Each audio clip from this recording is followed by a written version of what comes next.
শুভ নববর্ষ। প্রবাস থেকে প্রিয় বাংলাদেশকে জানাই নতুন বছরের অপরন্ত শুভেচ্ছা ও ভালোবাসা।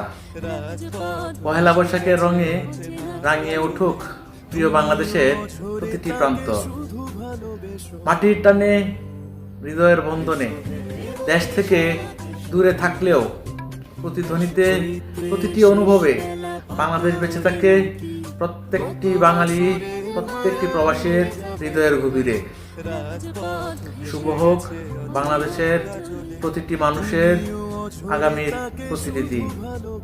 প্রবাস থেকে বাংলাদেশের সকল মানুষকে জানাই বাংলা নববর্ষের আন্তরিক শুভেচ্ছা ও ভালোবাসা। নতুন বছর সবার জীবনে বয়ে আনুক সুখ, শান্তি ও সমৃদ্ধি। দেশের মাটির গন্ধ, আত্মীয় স্বজনের ভালোবাসা আর বাংলার রঙিন উৎসব যেন প্রত্যেক মানুষের হৃদয় ছুঁয়ে যায়। আবারও সবাইকে বাংলা নতুন বছরের শুভেচ্ছা, শুভ নববর্ষ।